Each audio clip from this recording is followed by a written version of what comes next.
dia, boa tarde, boa noite, coletivos. Vocês sentiram saudades? Fala a verdade, hein? Pois bem, estamos de volta com a terceira temporada do Coletivo Ser, porque a gente é o quê? Bonita! E meu nome é Rafael Zene, sou psicólogo e sexólogo clínico e estou aqui com meus amiguinhas para apresentar para vocês. Vai lá, Ana! Olá, pessoal! Muito bem-vinda de volta à nossa gravação, felizona. E vamos aí, começando hoje sem convidados, para já começar com temas polêmicos, além dos mamilos do Rafael. Marina? Olá! Muito bom voltar. Estou muito feliz de estar aqui de novo, terceira temporada. E vamos lá, galera. Oi, tudo bem com vocês? Também estou super feliz de continuar aqui na terceira temporada. E a gente também quer sugestões, né, de temas que vocês possam querer ver a gente discutindo aqui. Hoje, como a Ana falou, a gente está sem convidado, mas a gente vai continuar trazendo pessoas bem especiais nessa terceira temporada também. Gente, sejam muito bem-vindes, bem-vindas, bem-vindos. Na verdade, eu queria dizer que não é que as pessoas que hoje estamos sem convidados, hoje estamos conosco mesmos. No plural. Exatamente. Boa, B! Não é mesmo? Sejam todos muito bem-vindos a essa nova temporada. A gente tem muita coisa aí para discutir, atualidades, temos quadros novos no nosso podcast, temos novidades do Coletivo Ser, temos cursos saindo do forno, temos participação especial, temos OnlyFans também, temos tudo agora, né? E coletivo, temos até um novo modo de nos chamarmos entre a gente mesmo, entre noscos, não é mesmo? Em breve vocês saberão de tudo isso. Eu acho que é isso, né, gente? Muito obrigado, beijo, tchau, acabou. Mentira, não acabou, agora vai começar. Vamos lá. É isso mesmo. Que comece pessoal. A festa. Bom, estamos aqui lindas quarentenadas, um ano após, basicamente no mesmo lugar, na mesma situação, com uns números a mais apenas, né? E, só para informar, né, para dizer que a gente está gravando cada um na sua casa, tá? Para não sermos canceladas, não estamos aglomerando e não façam isso também.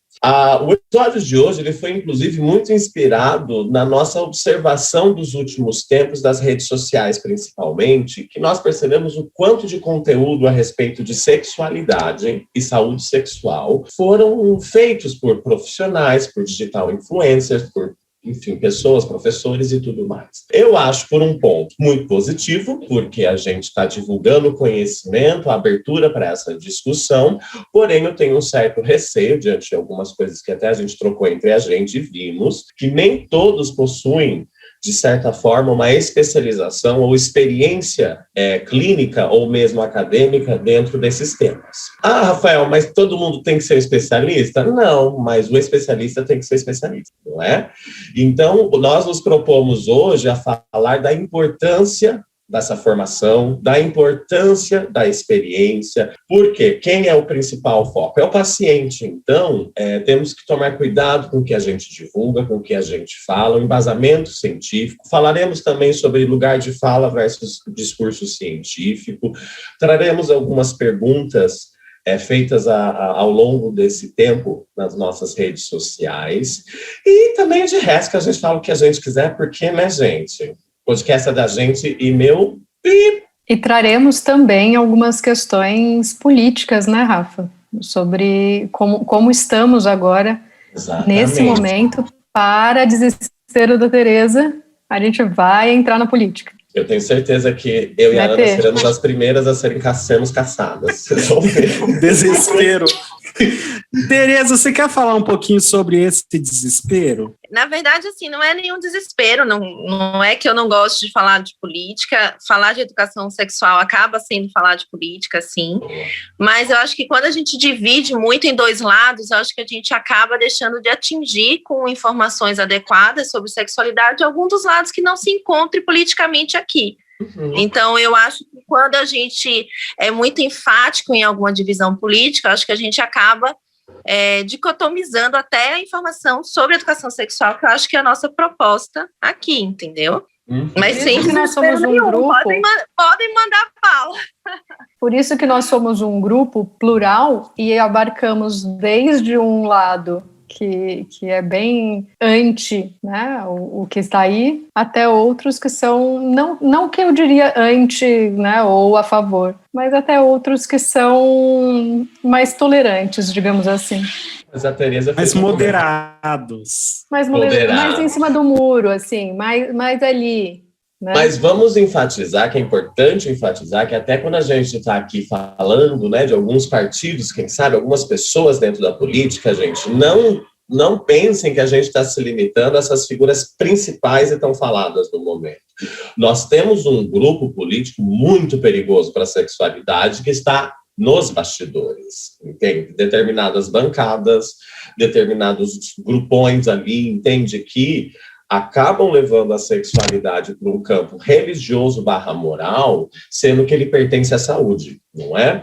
E ao social, obviamente, ao social, mas imprescindível que estivesse no controle da saúde. Então, a gente, né, para o ouvinte saber, a gente não está falando só da dicotomia, a gente está falando desse povo do meião que não tem conhecimento algum e acaba prejudicando muito e muita gente.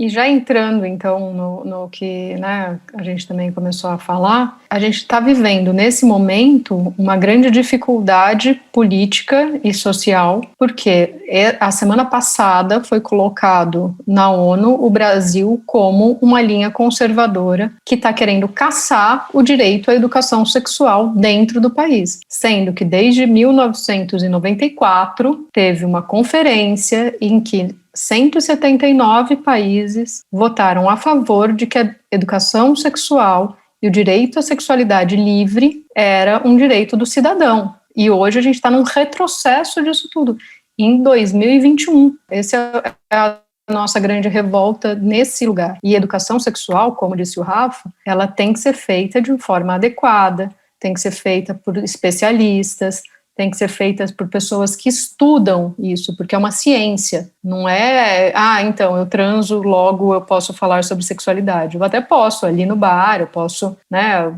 dar umas dicas ali para minha amiguinha, ou, né, mas educação sexual, tratamento em sexualidade, isso tem que ser especialista. Eu acho, assim, que educação sexual, ela tem como uma das funções empoderar as pessoas, libertar as pessoas com conhecimento, com algo que já está comprovado, ou, assim, colocando algumas coisas por terra daquilo que a gente vem sofrendo de influência religiosa, influência cultural. Então, quando existem esses movimentos muito conservadores, eu acho que eles vêm realmente, assim, aprisionando as pessoas novamente. Então, eu tenho, assim, muita agonia disso, assim, porque realmente alguém pode chegar e falar, eu não concordo, mas, assim, a pessoa já estudou aquilo, ela foi atrás para entender o que realmente está valendo, o que a ciência está falando hoje em dia, né, em vez de ficar achando coisas e espalhando esse tipo de conceito. Porque é uma coisa do o que eu não concordo, né? Eu não concordo com o que exatamente. Então me fala, né, o que é. E cada coisa no seu lugar. Vamos discutir, vamos conversar. Sempre é bom, a conversa sempre é boa, mas desde que ela tenha fundamento, desde que ela tenha base para que isso aconteça. Não, eu só ia complementar que existe uma medicina sexual, né? Então, existem sociedades dentro dessa medicina sexual, existem estudos, né? Existe uma ciência por trás dessa sexologia e dessa medicina sexual. Existem evidências científicas. Então, assim, isso também é importante, porque quando a gente está lá na ponta, a gente está falando aqui de educação sexual, mas quando a gente está na ponta de atendimento também, né, de consultório, de ambulatório, que seja, quando a gente não tem esse estudo, quando a gente não tem essa experiência, a gente também pode fazer uma iatrogenia, né? Então, assim, frases que são ditas, condutas, orientações, quando não são baseadas nessa... O que é iatrogenia? É quando a gente faz, na verdade, mal, né? Quando a gente causa mal àquele paciente. Então, quando a gente causa um dano, quando a gente causa mal àquele paciente. Então, a gente tem que ter essa visão que algumas condutas, algumas frases, algumas orientações, elas podem, sim, levar, às vezes, algum dano nesse paciente. Então, a gente tem que tomar cuidado com isso. Eu estava tentando tirar do mudo aqui, mas que Rafael estava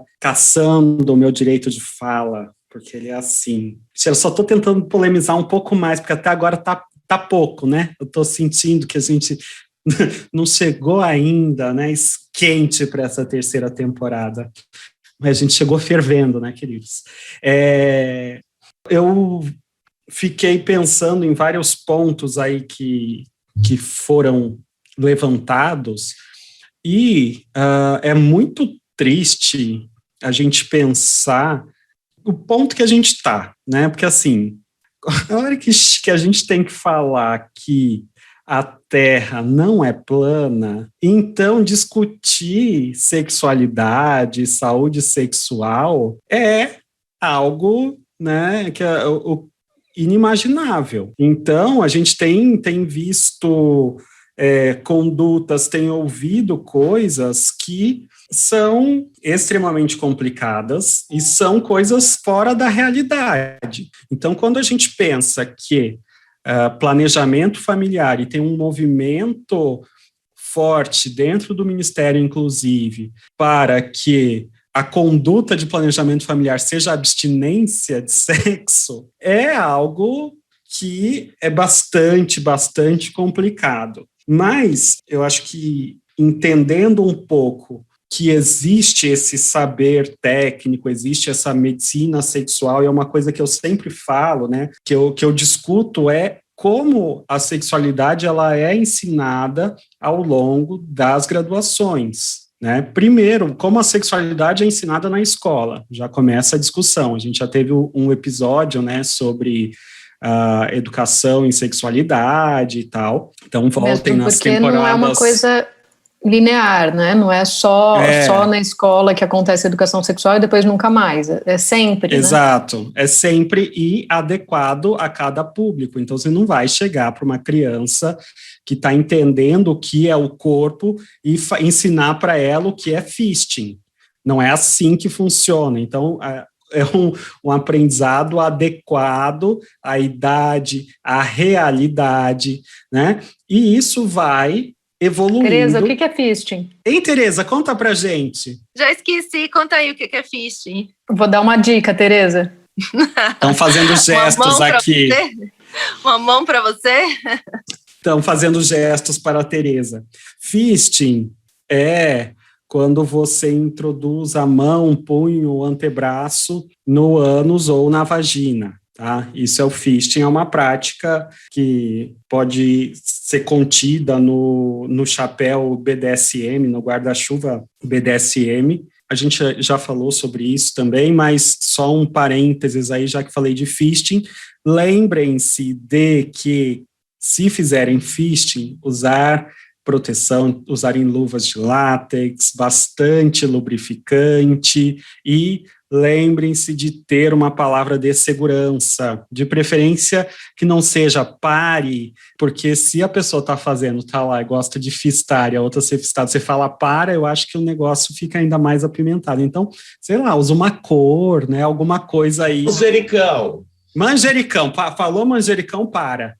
Então é isso. Milho, talvez não, né? Porque assustar a pessoa. Assusta. E tenha paciência também, viu, gente? Porque é um orifício com músculos e tudo mais, e às vezes numa primeira vai ter uma limitação. Existe pode machucar, inclusive, né? Exato. Isso que nós estamos fazendo, por exemplo, é sim um tipo de educação em sexualidade, mas voltados para adultos num contexto específico de uma prática sexual.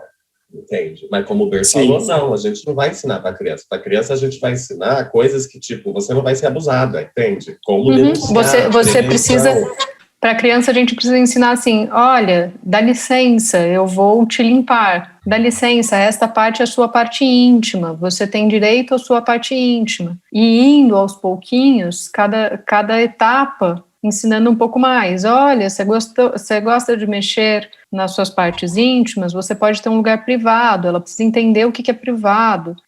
A Marina falou de empoderamento, a gente tem pelo menos 4 tipos de empoderamento, e eles estão dentro da educação sexual, porque existe o empoderamento social, existe o empoderamento pessoal, existe o empoderamento cognitivo, existe o empoderamento afetivo. São tipos de empoderamento que são ensinados também dentro da educação sexual.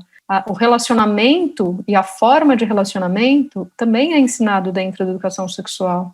Tem muita coisa, não é só transar e vibrador e não pegue DST e IST, né, hoje, ou, quer dizer, quando muito vibrador, mas... Às vezes eu penso que as pessoas que têm essa visão de educação sexual, acho que elas têm uma visão de que sexo é penetração, né, sexo é algo extremamente genital, é isso, que sexualidade é isso. E assim, a gente já falou outros podcasts sobre isso, o quão amplo é o termo sexualidade. Então, inclusive assim, para a própria proteção das pessoas, para elas se protegerem, para elas saberem o limite do corpo delas. Então, é algo que, inclusive, as protege, né, ao invés de expor, porque eu acho que muito de quem é contra acha que a pessoa está expondo aquele ser a algo que ela não deveria estar sendo exposta, mas eu acho que é muito pelo contrário. Prevenir, não é? E sabe, Má, eu acho que acontece muito, agora trazendo um pouco de psicanálise e análise da linguagem, eu acho que a questão das palavras educação, que é mega associado com criança, que é mega associado com essa idade, como se adulto não tivesse educação, né? E sexual, parece que elas não combinam numa grande maioria de pessoas e pela falta de desconhecimento até aprofundar os termos. O que me entristece, vamos lá, Freud nasceu em 1856. Em 1900 ele lança a sua primeira obra, né, Interpretação dos Sonhos, onde ele começa a introduzir o conceito de sexualidade humana. Depois ele lança mais algumas obras onde ele introduz o conceito de sexualidade infantil, por exemplo. O que aconteceu com ele? O que acontece até hoje com profissionais acadêmicos, pessoas que defendem uma educação em sexualidade. Parece que a gente não evolui nessa questão moral que permeia a palavra, o prefixo sexual. Sempre associado com putaria, uma coisa ruim, uma coisa que é só da vida do adulto. E, como eu gosto sempre de lembrar aqui, em qualquer aula que eu dou, em qualquer texto que eu escreva, sexualidade é um marcador de qualidade de vida segundo a Organização Mundial da Saúde. Entende? Se você toma aspirina e acredita na aspirina, a Organização Mundial da Saúde está por trás disso. Então, por que ela liberaria um tipo de tratamento, um tipo de acompanhamento que iria contra a saúde e o bem-estar da população? E a gente volta naquilo que o B falou, que hoje em dia a gente está tendo que ensinar que a Terra é redonda, e a gente tem que ensinar que a OMS não é algo de comunista, a gente tem que ensinar que a OMS é uma organização mundial que preza pela saúde das pessoas, que preza pela ciência, que preza pela educação, né? Só que eu fico puto, amiga, porque a mesma pessoa que fala isso, que fala que a Organização Mundial da Saúde é comunista, vai lá e quer anestesia no dentista. Vai lá e quer fazer anestesia numa cirurgia. Então, gata, já que a Organização Mundial da Saúde é comunista, por que você está usando recursos comunistas para aliviar a sua dor? E procedimentos que vêm de uma sociedade, então, de uma associação comunista? Ah, pelo amor de Deus. Exato. Por que não vai, então, no açougueiro? Maravilhosa! Não vai no açougueiro para tirar esse Você queria revolta, meu amor? Toma! Eu tô com uma mina na câmera falando isso. Quando for pro YouTube, a gente vai ser tombado, viu? A hora que eu falar assim, eu tô com o mamilo na câmera, plof, cai. Mas é isso, tipo, então vai para um açougueiro, não vai, quando você tiver alguma cirurgia que você tiver que fazer, vai no açougue, né? Uma provocação, gente, claro que não vai fazer a cirurgia lá ser a coisa, mas é uma provocação mentira, de reflexão. Gente. Fecha a boquinha antes de achar que você está arrasando numa área que você não entende, que é muito mais grandiosa do que a gente pensa. Tem tantos milhares de pessoas envolvidas numa Organização Mundial da Saúde, num compêndio de medicina né, das doenças e das condições em saúde. Não é um bando de comunista que não tem nada que fazer e fica roubando dinheiro das universidades. Pelo contrário, é um bando de gente que vive uma vida difícil, ganha pouco e está ali para propor-se a descobrir, a buscar informações para a melhoria de quaisquer qualidades de vida. Lembrando que eu sempre cito o exemplo do antibiótico, se eu não me engano, né? O antibiótico permitiu que a gente aumentasse, né, a vida da população, a média, né, de vida, com uma simples medicamento, de certa forma, hoje simples. E sabe uma outra coisa que aumentou a vida da população? Vacina. Vacina, né, gente? Não acredito. Sério. Ai, Ana, não sei não, hein? Mas não dá efeito colateral e a gente não fica com cara de... Para não fazer provocação política, não vou falar jacaré. Não fica com cara de panda? Não, fica com cara de panda depois que filho nasce, gente. Isso é fato, real oficial. E outra coisa também, só para lembrar que a universidade não é só lugar de balbúrdia, a Tereza fez a universidade. E ela não é balbúrdia. Vocês notam. Tereza, você tem o direito de resposta. Não quero mais nenhum direito de resposta. A Ana hoje veio na minha intenção, então deixa pra lá. Ela chegou na voadora, né? Ela tá assim. Amiga, hoje... Não, é saudade. É saudades. Eu devo ter feito alguma coisa de mal pra ela nessa pandemia. Você não ficou sabendo? É saudade. Eu devo ter maltratado ela em algum momento. Você não lembra, Tereza? Isso.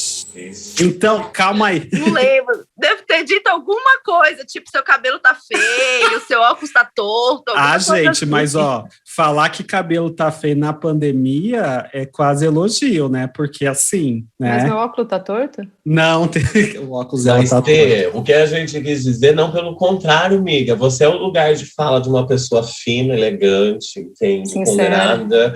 E que fez universidade, entende? E você não pertence a essa balbúrdia, que não é um local de muita gente séria, entende? Se o universitário sabe festar, meu amor, não confunda uma pessoa que se diverte com a incapacidade profissional ou intelectual que ela tenha. Exatamente. Eu queria trazer uma questão... Nossa, hoje eu estou me sentindo tão mediadora, tão sem censura. Eu lembro quando era criança, que eu ia para casa da minha avó e à tarde ela assistia Sem Censura na TV Cultura, né? Nossa, adorava Sem Censura. Achava eu não vou falar quem era... Achava grande. Eu também. Na época, quem apresentava ainda era uma pessoa que, na época, ela pensava. Depois, eu também não vou... Eu não lembro mais quem é. Ai, não, nem vou falar. Não vale a pena. Eu ia falar uma coisa enquanto a gente estava discutindo aqui, que eu lembrei, é uma frase do Bertolt Brecht, que assim, que tempos são esses em que temos que defender o óbvio, né?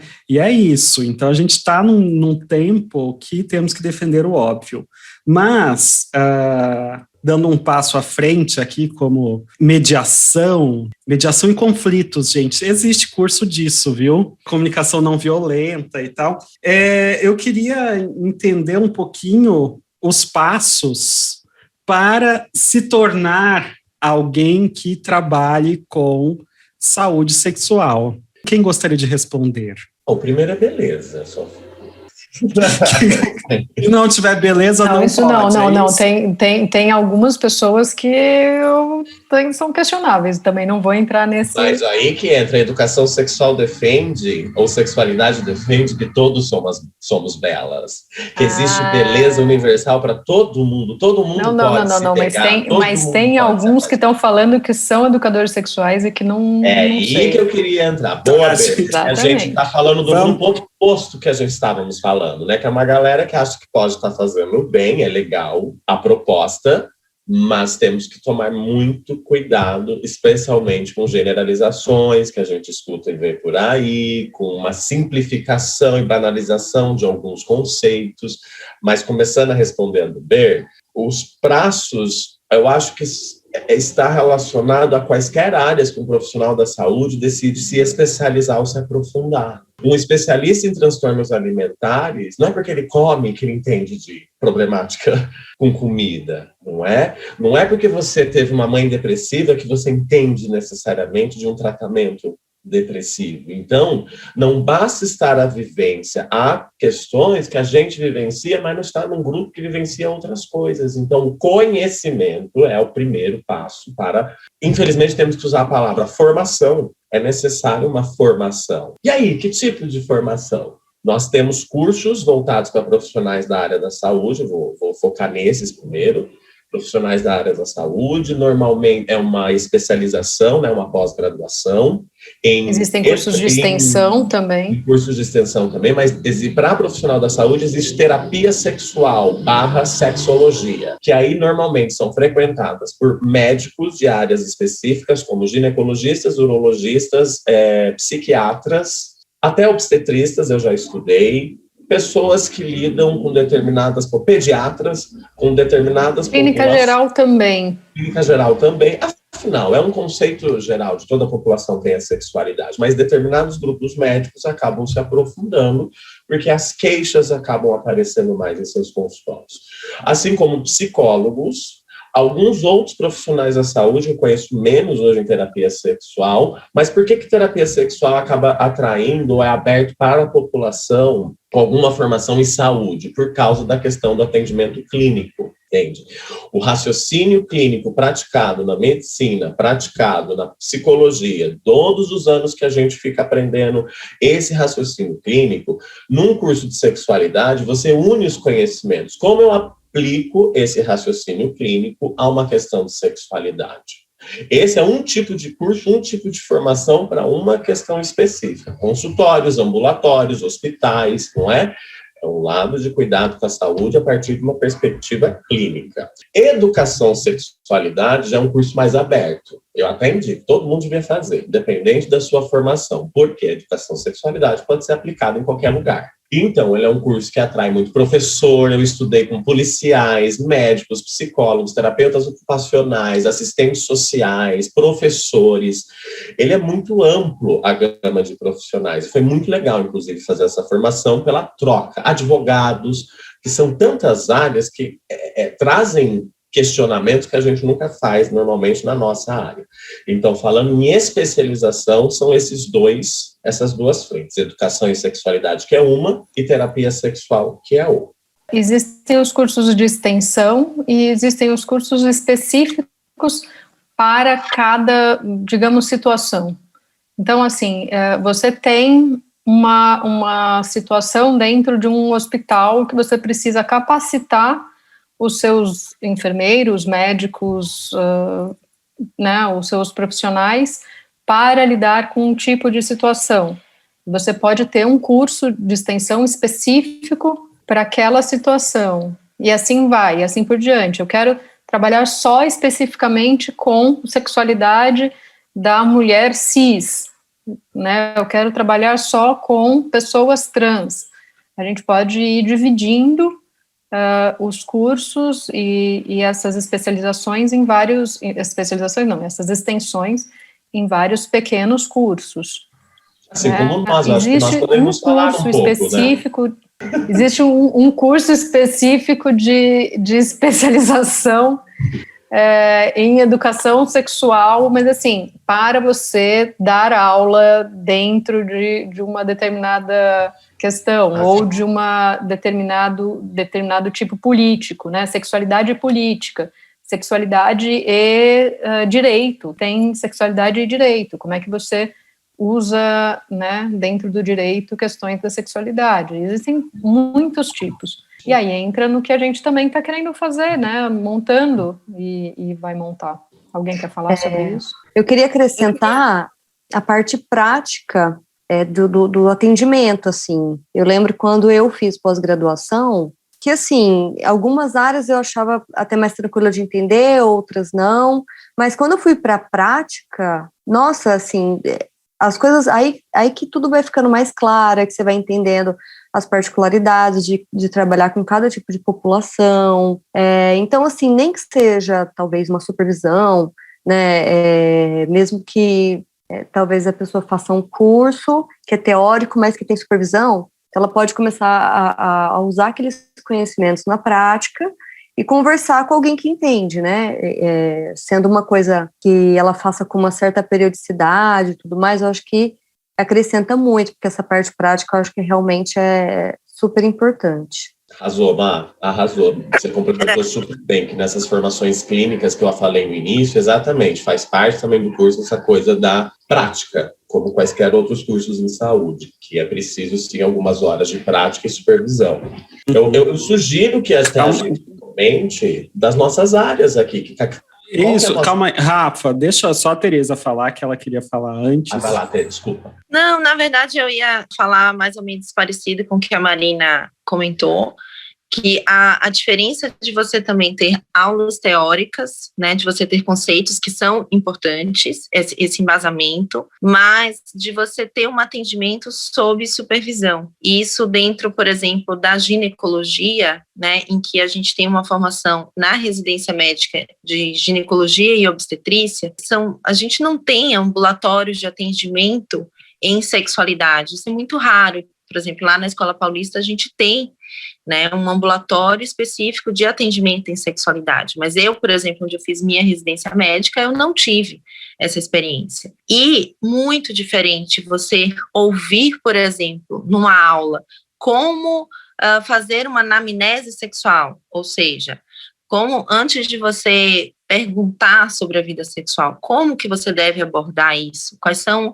os tipos de perguntas que você deve fazer, né, por onde que você deve ir. Então, assim, dentro da medicina, a gente acaba tendo isso de uma forma muito estruturada. Quando a gente vai para a sexualidade, a gente tem que ter muito mais um poder de escuta, né, a gente tem que escutar muito mais do que intervir falando e tal, principalmente no início desse atendimento.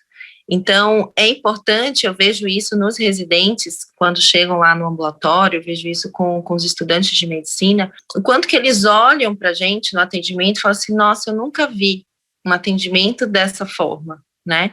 Porque realmente é diferente de tudo que a gente aprende e é diferente de você ouvir na teoria e o que você faz na prática. E até mesmo quando a gente vê, assim, que existem vários profissionais que podem, como o Rafa falou antes, né, então a gente tem o psicólogo, a gente tem médico, e aí as subespecialidades médicas, como ele falou, a gente tem enfermeiro, a gente tem fisioterapeuta, então a gente tem várias áreas de saúde que podem falar de sexualidade. Então até isso é importante porque, assim, eu como médico especialista em sexualidade, até onde eu vou?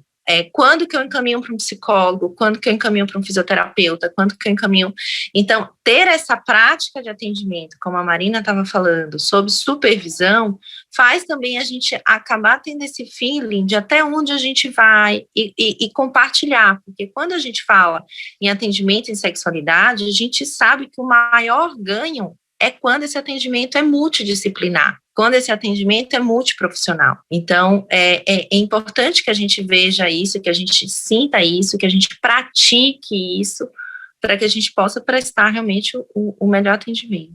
Eu ia falar uma coisa que é o seguinte, é importante, então, não importa a sua formação ou a sua escolaridade, o que é relevante é que você busque uma capacitação adequada para lidar com sexualidade. Então, não importa se você é agente comunitário de saúde, se você é professor de educação infantil, se você é pós-doutor e vai falar isso em um ambulatório ultra mega específico, você precisa ter uma capacitação adequada.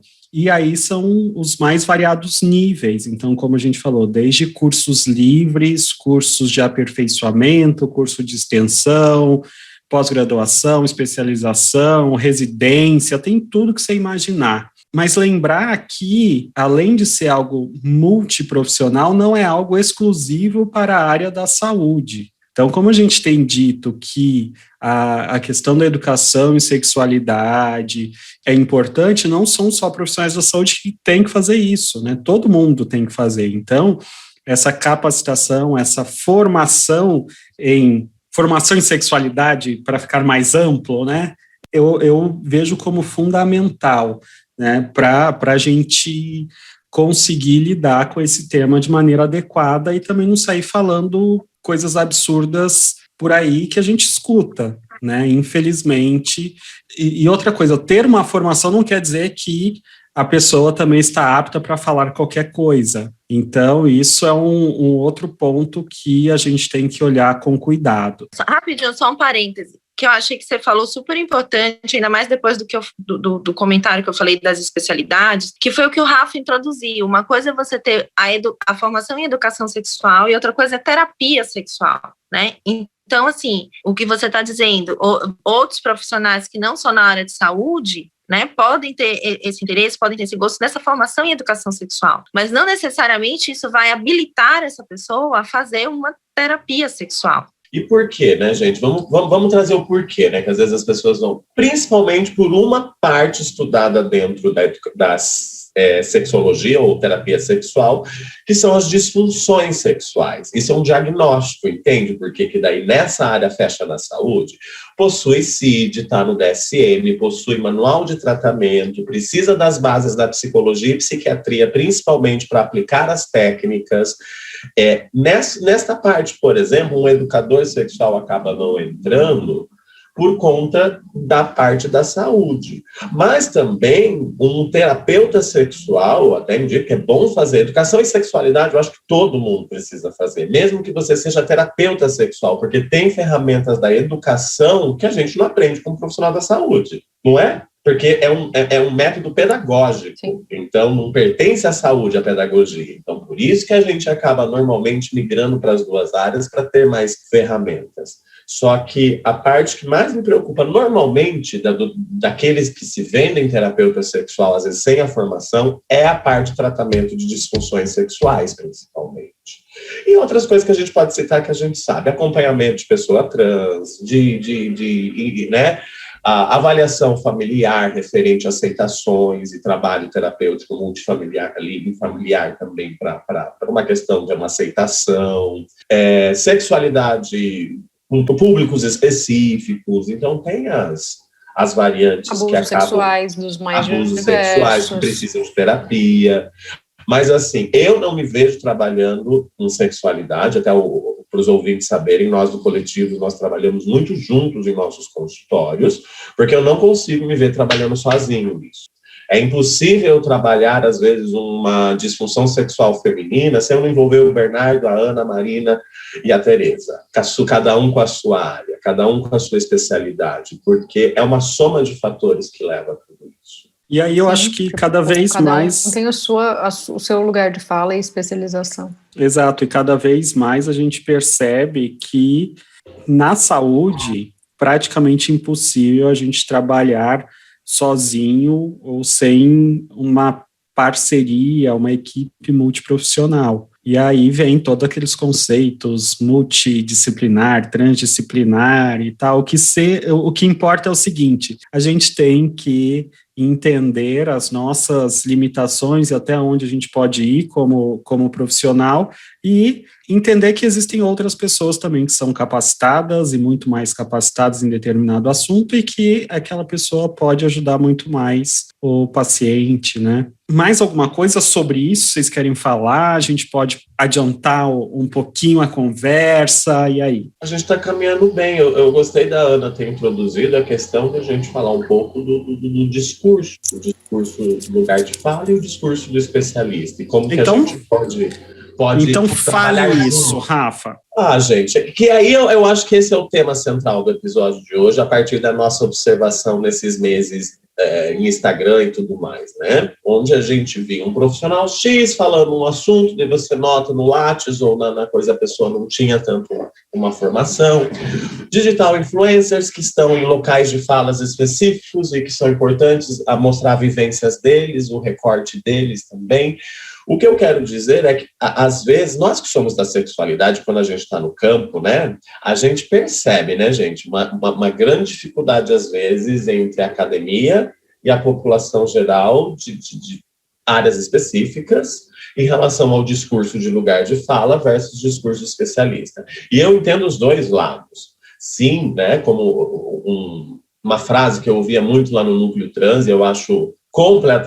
eu sou totalmente de acordo que é nada de nós sem nós, né? A gente não vai estudar e praticar a medicina, a psicologia, a sexologia de uma pessoa trans sem ouvi-la, sem entender determinados contextos, determinadas situações, mas como tudo na vida, existe recortes. Não é porque eu sou gay, vou usar então o meu lugar de fala, que eu posso falar em nome de todos os gays. Aí que entra, porque eu sou um gay branco, eu sou um gay com faculdade, eu sou um gay com determinados privilégios. Eu não vivencio o lugar de fala, por exemplo, de um gay periférico e negro. Então, esses recortes sociais, recortes familiares, culturais, a gente tem que tomar muito cuidado com generalizações. E é esse só que eu, às vezes, percebo num lugar de fala, que acaba generalizando para toda pessoa trans, para todo gay, para toda lésbica, e não é bem assim, entende? Assim como a saúde ou a academia não pode tomar para si determinados discursos que falem de vivência. Mas nós também fazemos um importante trabalho, que é o de coleta de dados e evidência científica. Não é números. De tantas milhares de pessoas, X milhares apresentaram uma determinada questão em comum. Então, por quê? Que tipo de tratamento ou que tipo de avaliação a gente pode fazer para ajudar essas pessoas? Eu sugiro aqui, não é uma guerra, é uma união, entende? Onde a academia abre mais espaço para as militâncias, a academia abra mais espaço para as vivências e as militâncias abram mais espaço para a academia também. É uma forma da gente conquistar mais espaço. Assim, o que vocês acham? Eu acho uma coisa muito importante que você falou, Rafa, e que é uma das coisas que a gente sabe muito, mas a gente não explicita tanto, que é assim, dentro da sexologia, dentro de toda a terapia sexual, a gente não força nada a ninguém. Não é esse o nosso lugar, a gente não tem que colocar ninguém em uma caixinha, a gente tem que ajudar aquela pessoa a se entender. Se ela vai se entender assexual, se ela vai se entender transeiro, se ela vai se entender como ela quiser se entender, esse é o nosso papel. A gente é um veículo e não é um lugar de forçar. Então, por exemplo, não cabe a nós uma cura gay, não cabe a nós uma cura trans, não cabe a nós tirar alguém do lugar de assexual e falar você vai ter que ser transeiro porque eu quero que você seja transeiro. O nosso lugar é só ser veículo, o nosso lugar é só ajudar aquela pessoa a se conhecer. E assim, muito menos dizer o que é certo e o que é errado, né? Eu acho que nossa função é muito mais assim, se de fato existe uma situação de perigo para aquela pessoa, um perigo real, eu acho que a gente precisa dizer sobre isso, mas do contrário, não. Inclusive, eu acho que é muito mais importante a gente deixar com que a pessoa manifeste quem ela é, o que ela deseja, quais são as fantasias dela, do que julgar. Eu acho que a psiquiatria, né, posso falar desse ponto, porque eu sou psiquiatra, a psiquiatria por muitos anos foi muito, assim, taxativa, né, muito. Assim, do tipo, você é sadomasoquista, você é doente. E assim, hoje em dia, ainda bem que tá tudo caminhando para um lado diferente, mas a medicina já foi mais assim, a psiquiatria também, e a gente tá caminhando, né? E eu acho que justamente, por exemplo, os gays, né, que nem o Rafa estava falando, eles já estiveram nos manuais diagnósticos como algo patológico, né? E da mesma forma, os trans também estão lutando para sair do manual diagnóstico, né? Então, eu acho que é bem uma visão de que a militância se une com a ciência, unindo forças para que a gente consiga, os dois, colocar as pessoas naquele lugar onde elas devem estar, e não de uma forma preconceituosa. Bom, acho que agora a gente pode entrar nas nossas novidades, não é, Bernardo? Para finalizar isso aí que vocês disseram, né, é uma questão física, tá? Se você pensar, é física, é vetor, gente. Então, se a gente for para lados opostos, a força, a gente não vai sair do lugar, né? Física de química, física e biologia. Física, vetor. Pensei que fosse física do meu corpo. Não, é física, vetor, seno, cosseno, que ela multiplica por não sei quanto, e faz coisa de física, tá? É isso mesmo, porque se a gente junta, cabo de guerra, para ficar mais fácil. Então, cabo de guerra, tá? Que é da sua época, né? Glow. Hoje está todo mundo ácido, né? Como diz uma paciente minha, hoje estou cítrica, doutor Bernardo. E aí, uma novidade, gente, que nós trouxemos, depois de uma longa discussão, que é o seguinte: ao longo desse período, na realidade, desde quando a gente começou o coletivo, né, já tem um tempinho aí, e nesse período que a gente ficou de recesso, quarentena, ou que vocês quiserem usar o nome aí, a gente recebe muitas perguntas, tanto no perfil do coletivo, quanto nos nossos perfis individuais. E aí, a gente resolveu, então, iniciar um quadro que ainda não tem nome, mas é um quadro de perguntas e respostas. Eu tenho alguns nomes aqui que eu fiquei pensando, então pode ser coletivamente, coledivas respondem, pergunte às coledivas, né? Então a gente jogar para eles escolherem na página do coletivo. Vamos fazer isso, então. A gente vai colocar lá no nosso Instagram, perfil. A gente faz uma enquete. E sempre que a gente for gravar, a gente vai lançar um espaço para perguntas, e aí a gente responde aqui, tá? Sempre de maneira anônima, então podem ficar tranquilos, até porque essas questões de sexualidade muitas vezes geram algum tipo de vergonha ou coisas do tipo, né? Então podem ficar tranquilos que será tudo super anonimizado, né? Sigilo terapêutico.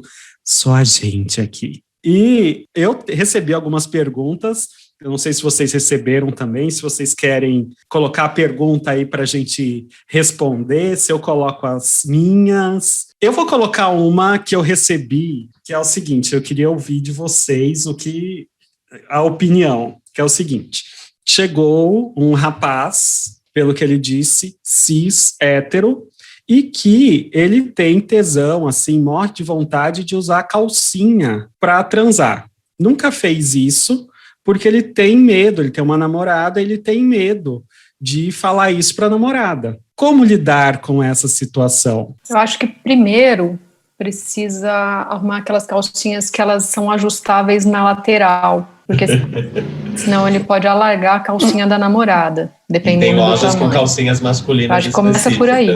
A segunda parte tem lojas específicas, mas, né, se ele tiver assim, né, com medo e quiser fazer uma coisa mais furtiva, pode pegar dentro de casa, né? Pegar dentro de casa e testar esse advento do alargador de calcinha na lateral.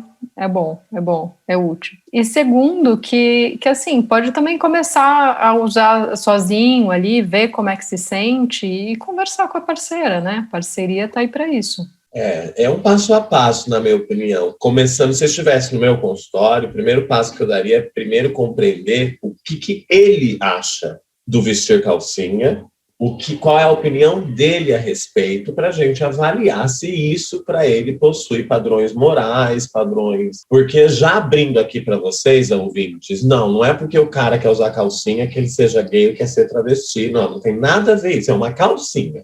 A sexualidade e a orientação sexual é muito... Ou é trans, né? Tipo, agora é trans.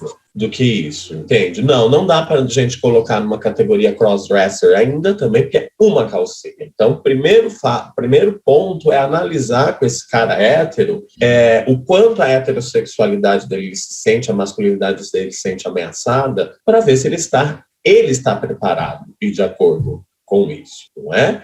Por quê? Porque isso também vai ajudá-lo no momento de argumentação e de conversa com a parceira, que seria um segundo momento, para levar melhor, entende? Se você está confuso, não sabe nem o que quer direito, como que você analisa isso? Como você vai conversar com o outro para defender seu ponto de vista? Sim. Ponto número 1. Sim, primeiro se sinta seguro do que você está fazendo, exato, né? Uma alta se aproprie. E às vezes até uma função assim, de educação também, né? Uma função de educação. Sexualidade aí. O que representa isso? Né? Boa, Má. É uma educação. Isso, olha, gente, bom que você citou isso. Isso é uma educação em sexualidade praticada no consultório. Que não há problema em você usar uma calcinha e continuar sendo hétero, entende? Isso. Ponto número 2, então, daí, a preparação para o diálogo e discurso que seria usado com a parceira, e tenha ferramentas, talvez, também para apropriar. Um pornozão hétero, o homem está usando a calcinha para mostrar que existem outras referências, tentar analisar e perceber também a construção social e moral da esposa, nesse caso, né, da parceira, e é um caminho também que poderia, nesse ponto, envolver um terapeuta sexual de casal, que pode ser um belo Que de um pode mediador. de mediar, né, essa conversa. Sim, que também existe, é uma especialidade, Exatamente. né? Terapeuta sexual que trabalha com mas casal. isso ele tem que procurar Nós porque ele está também, com problema. né, fazemos isso. Não, e isso, mas ele tem que ir para o terapeuta sexual e para o terapeuta sexual de casal porque ele está com problema? Não, porque o terapeuta sexual vai auxiliá-lo e a mediar o acesso a essa fantasia e realização desse desejo. Não é porque a pessoa está doente, é um facilitador. A psicologia, a sexologia, a psiquiatria também são. E outras áreas médicas, sabe?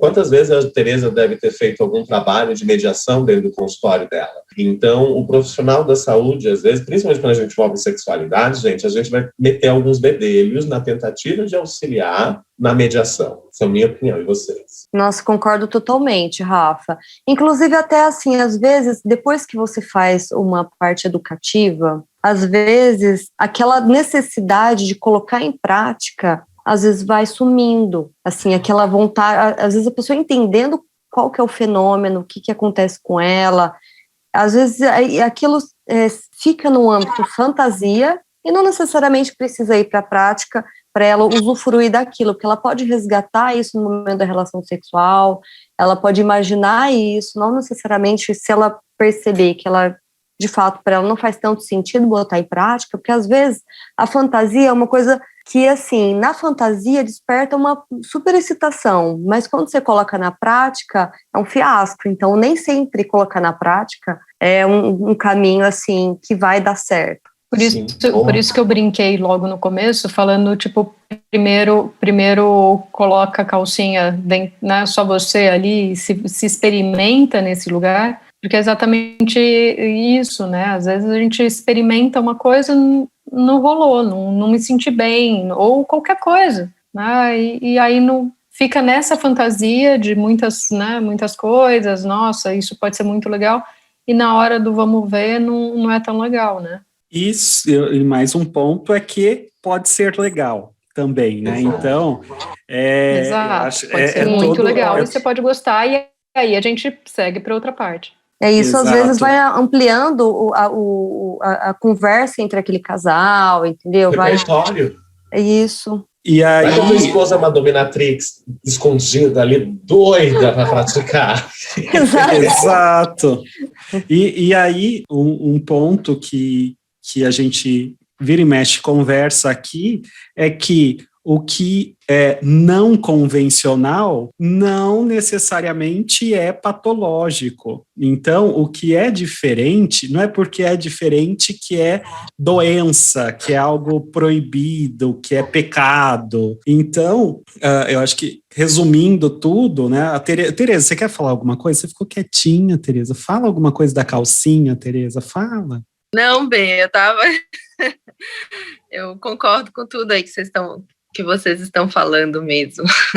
Então tá bom. Você já teve essa experiência no consultório? Eu tenho uma curiosidade, isso, já alguma mulher já se queixou, alguma mulher cis já se queixou e trouxe essa questão que o marido queria usar calcinha, Tereza, no seu consultório, alguma coisa assim ou não? Não, na verdade, eu tive uma vez uma paciente que questionou que o marido gostava que ela penetrasse a região anal dele, né, que ela usasse uma cinta-pinto e que com essa cinta-pinto ela tivesse essa penetração anal nele, e que isso era algo que deixava ela muito desestimulada para o sexo, ela acabou diminuindo o orgasmo, tal. Então, quando ela veio para mim, ela veio com uma queixa de que ela não tinha mais desejo sexual, e que ela não tinha desejo sexual e que o orgasmo estava diminuindo nos últimos anos, né? E aí, quando a gente foi conversando e tal, então ela trouxe isso, que esse comportamento do parceiro de só conseguir ter orgasmo e só conseguir, assim, se sentir motivado para o sexo era com essa penetração anal. Então, novamente, foi bem como vocês falaram aí, né? O que isso representava para ela, porque aí eu tenho sempre a ideia de que quando a gente tem duas pessoas dentro de um relacionamento, a gente acaba lidando com 3 sexualidades. A gente tem a sexualidade de um, a gente tem a sexualidade do outro e a gente tem a sexualidade do casal. Então, às vezes, a gente precisa, assim, respeitar essa sexualidade um do outro, até que ponto eles vão se adequar, vai ser satisfatório para os dois ou não. Então, eu acabei conversando muito com ela sobre a construção da sexualidade dela, o que de fato isso incomodava, né, porque eu acho que a grande questão que ela trazia era, como vocês falaram, será que ele é gay? Por que ele tá comigo se ele é gay, né? Então, assim, olha, gostar de ter um estímulo anal não classifica ele ou não diz que ele é gay, entendeu? Se ele tá com você, ele tem um vínculo afetivo com você, ele gosta de você, ele gosta de transar com você, e a região anal é uma região sexual como qualquer outra. E aí foi legal essa conversa que a gente teve, porque ela foi tirando um pouco essa ideia e tal, ela fazia terapia, ela me procurou como ginecologista, e eu pedi para ela levar essas questões para a terapia dela. Então foi mais ou menos assim que a gente resolveu e deu certo. Arrasou, belo caso, Tereza, você trouxe de exemplo. E vamos enfatizar, não, gente, não é porque um homem hétero tem prazer em ser penetrado que o faz homossexual, fazer gay. É bem mais difícil ser viado, tá, gente? Então, não se resume a dar o cu, até porque nós temos um bando de bicha que não gosta, não é? Uhum. Corpo é corpo, orientação sexual vai muito além do corpo. Lembre-se, se estão com dúvida nisso, ouça os episódios anteriores. Algo mais? Então, bom, gente, esse foi o nosso quadro de perguntas e respostas. Nos próximos episódios, a gente vai trazer mais perguntas, e mandem as suas perguntas para a gente discutir aqui, as suas dúvidas, comentários, sugestões, né? E é isso. Eu acho que para o nosso episódio de retorno, né, foi denso. Eu acho que a gente ficou muito tempo sem falar, e aí precisou conversar muito, falar muito, colocar coisas para fora, e lembrar que a gente é profissional, a gente tem toda uma formação, mas a gente é gente, e também sofremos influência de tudo que está acontecendo no país e no mundo. Então, e aqui no coletivo, a gente tenta fazer essa mescla aí, tanto da pessoa física quanto pessoa jurídica. Então, esse é o objetivo, e também estamos quarentenados, também estamos de saco cheio de ficar em casa. Agora fez 1 ano que eu estou trabalhando full time em casa, então não é fácil. Todos também tiveram suas vivências aí, e eu acho que a gente precisa de momentos para desopilar, e hoje o episódio também serviu para isso. Então, muito obrigado a todas, todos e todos, né? Vocês querem falar algo, mandar um beijo? Eu queria puxar algo que o Berkus falou, inclusive, né, puxando o assunto um pouco dessa de quarentena e do profissional da saúde, não somente a minha vivência de contato com vocês também, com vocês trabalhando bastante, eu trabalhando bastante. Eu tenho muitos pacientes da área da saúde, principalmente médicos, e ouvintes. Tenham paciência e lembre-se que os profissionais da saúde são humanos, porque o burnout está pegando muito entre os profissionais da saúde. Os relatos têm piorado em relação aos recursos de trabalho, às dificuldades, mesmo aqueles que acabam ficando em casa, como psicólogos e psiquiatras, que são 2 áreas que estão se permitindo ficar em casa, a gente pode até falar, tá pesada a agenda, tem bastante gente, tem muitas pessoas, e claro que nós estamos nos cuidando, mas como a gente cuida de outros profissionais da saúde também, vamos humanizar todo mundo. Eu acho que a ideia desse episódio, tanto da parte de especialista, lugar de fala, formação e não sei o que, é tipo, são humanos que estão por trás. E enfatizar uma coisa que a Organização Mundial da Saúde também, eu não sei se vocês viram, e, nossa, ajudou a explicar tanta coisa que eu estava observando em consultório, em mim mesmo, em vocês, a tal da fadiga pandêmica. Vocês viram esse conceito dentro de saúde mental? Tem 2 conceitos muito interessantes, esse da fadiga pandêmica e outro que é a fadiga do Zoom. Tem uns artigos bem interessantes falando disso, e tem uma questão de fisiologia cerebral, de resposta, que a conversa, a gente espera a resposta do outro. Então, não é só a voz. Quando tem esse delay entre voz e gesto, já dá um tilt no cérebro, hora que trava, né? Então, tem tudo isso. Desculpa interromper. Não, obrigado, porque isso justamente, gente, influencia. Vamos colocar na prática, não se sinta louco, você está mais cansado, pode estar mais estafado. Para além das suas questões individuais da vida, de trabalho, que a gente sabe que está pesado, tudo isso, existe essa questão geral também e que está trazendo cansaço. Mesmo que a gente era sedentário, gente, pelo menos andava 2 quadras para ir para o consultório, sabe? Hoje, o que eu faço? São passos para a cozinha, não toma sol, a alimentação acaba ficando, às vezes, um pouco desregrada, falta de exercício. Isso que o Bernardo falou, achei tão interessante da parte cognitiva e de comunicação, realmente faz sentido. Nós somos mamíferos, a falta de contato físico e social com as pessoas. Então, se cuidem, fiquem em casa para a gente passar logo isso. Tenha compreensão e paciência com os demais, porque está todo mundo nervoso, está todo mundo, de certa forma, sentindo isso, e estamos juntos nessa. Lembra do papinho da ninguém solta a mão de ninguém, querida? Se assumiram lá, vamos segurar as mãos, né? Mas eu quero agradecer. Passa álcool em gel. Feliz. Passa álcool em gel, usa 2 máscaras, ou a N95, né, Ber? N95 ou PFF2. PFF2. E se cuidem, muito obrigado pela audiência, estava com saudade dos meus amigos aqui também, estou bem feliz da gente voltar com o podcast Coletivo Ser, e a gente está vindo com tudo, tá? Para quem vivia perguntando de curso, aguarde, queridinhas, porque vocês vão se surpreender com o babado que vem por aí. Vem muita coisa. A Tereza, inclusive, vai ensinar técnicas de pompoarismo. Na prática. Tereza, se a gente tiver 200 inscrições, amor, você vai ter que dar os seus pulos, sabe?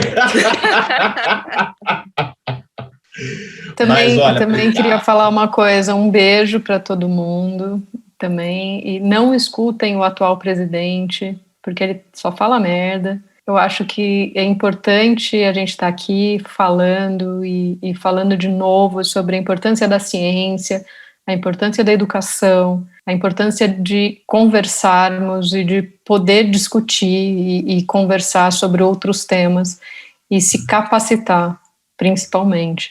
E obrigada por hoje, meus amiguinhos aqui, amiguinhas, né? Todos lindos, amigos e fofinhos. Tamo junto aqui. Eu acho super legal a gente conseguir manter, né, o nosso podcast. Acaba que é a única forma que a gente tem de se reunir também para falar sobre tudo e falar sobre um tema que a gente gosta, que é sexualidade. E eu acho que essa foi uma das razões que nos trouxe a fazer esse podcast, que seria a reunião, né, que antes a gente fazia presencial e era super gostoso. Mas agora eu acho que a gente está cada um isolado na sua casa, e essa é uma maneira da gente se encontrar. Então, obrigada aí, a gente tá aqui de novo. Beijo, gente. Adorei ver vocês. Eu acho que nunca o nosso nome Coletivo Ser fez tanto sentido, né? Eu acho que a gente podia realmente terminar pensando nisso. Um beijo. Adorei. Tchau. E, pessoal, lembrando onde vocês podem encontrar a gente: no Instagram, @coletivoser, e em todas as plataformas, Spotify, Deezer, Google liberou pra gente. O que mais? Então temos todos esses locais aí que vocês podem encontrar a gente, e dentro desses locais tem também as nossas redes individuais. Tá bom? E tem o nosso Instagram também, que é @coletivoser, e o site www.sexualidadesaude.com.br, não é? Eu errei? É que não tá certo. É que eu gosto do www de antes, acho. Só não é mais tão vintage quando falar http://